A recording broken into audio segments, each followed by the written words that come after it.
Hi everyone, my name is Ronette Parker of Ronette Parker Mindful ABA and Special Needs Advocacy.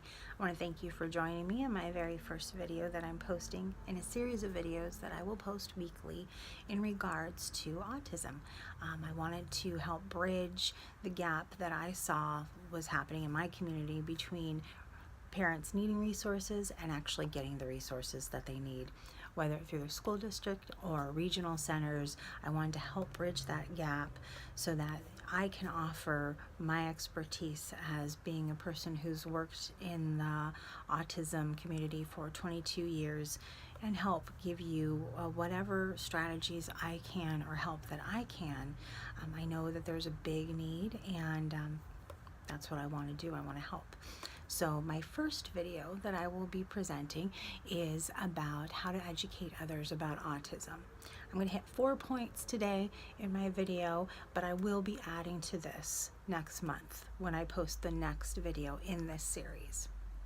The first point I want to touch on is when educating others in the community about autism is them understanding what a big spectrum autism is. And as a parent or an educator, you know this, but a lot of people don't understand that. Sometimes they think if they've met one person with autism, then everybody's the same. As we know, that's not the case. So getting to know the person, their unique gifts, their unique, needs and strengths, getting to know those, getting to know their communication styles as well. One person can be very expressive and let you know, their needs and wants, and another person will not be able to let you know that, and so you'll have to use things such as PECs, picture icons, sign language, and things like that. It's all getting to know that particular person and their unique set of gifts and needs too. The next point I want to hit on is predictability. We all know that we work better, we function better if we know what to expect out of our environment. If we have a set of things that we have to do a day, sometimes we create a checklist. It's no different with people with autism. Not understanding what will come next creates the anxiety that is already embedded in people who have autism, that is already threatening to kind of throw them over the edge a little bit, the unpredictability. So what we have to do is we have to make sure that they are set up for success. We have routines, schedules, you have picture schedules, you have written out schedules, something so they will know what to expect and what's coming next.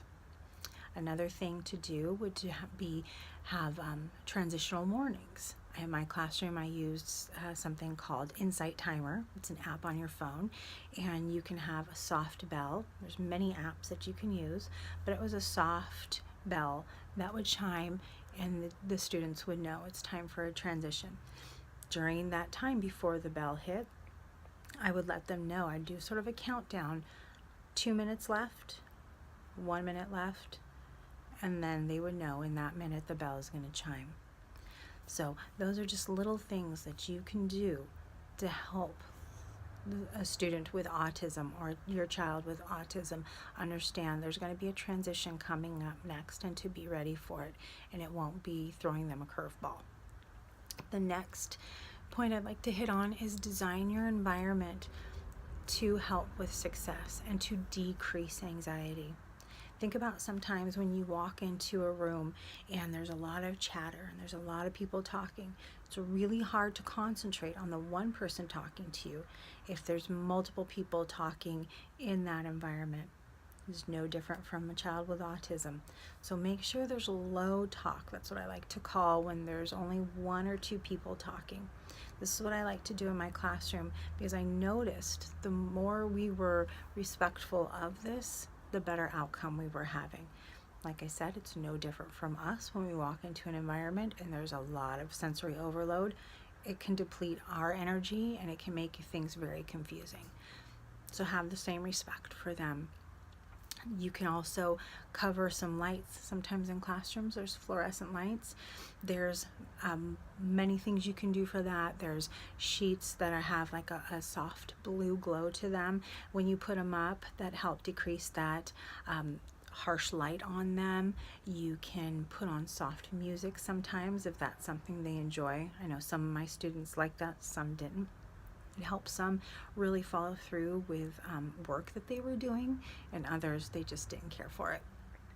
Create a quiet, safe spot is what I like to call it. So I know I've had like a fort made out of cardboard in my classroom before, or we had a hangout area that had a couch, and then we hung low-hanging paper, and it created an encapsulated space where they felt that they can go, and it was quiet and it was darker, so they weren't having to compete. Their senses weren't having to compete. Another thing you can do is breathing exercises. This is sort of where my mindfulness comes in. You can do breathing exercises. I like to do this after I let them know a transition was coming, particularly if the transition was activity they didn't care for or they would try to elope from, which is escape.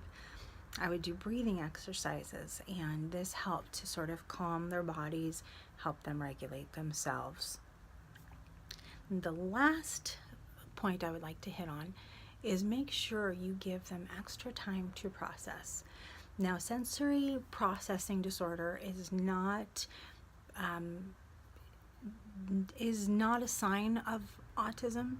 Some children have that, and it's not coupled with autism, but there are many, many, many children with autism that do have that.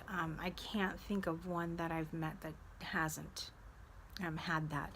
So what we need to do is to give them ample time to understand a request, a comment, anything like that that we're asking them. Give them the time to make sure that it's sort of flowing through and they're understanding. The information that they get is very overwhelming, and with sensory processing there is a deficit in the 5 senses that are coming through. Research has shown that the hippocampus in the limbic system is immature in people with autism, and what this does is the sensory information has to go through the hippocampus in order to get to the cerebral cortex to store it to long-term memory. And then when there's a deficit in that, there's a delay in the long-term memory, or there's no long-term memory of what was going on. So we have to make sure we give them time so that this process can be aided through and hopefully stored to long-term memory. So that's it for today. I want to thank you again for joining me in my very first video in a series of videos. Next week, I'm going to be talking about how to best get the most out of your behavioral support that you have, whether it be your IEP team, whether it be your OT, speech, ABA, your aide, your paraprofessional, how to get the most out of that, and things you can do to help with that, and things you can ask for as well. Like I said, I will add to the series on educating others about autism next month, and next week we will talk about how to get the best out of your behavioral team. So thank you again. Please email me at ronetteparkeraba@gmail.com and let me know if there's any videos that you would like, things that can help you, that I can help with. Okay, hope you all have a wonderful day and shine on.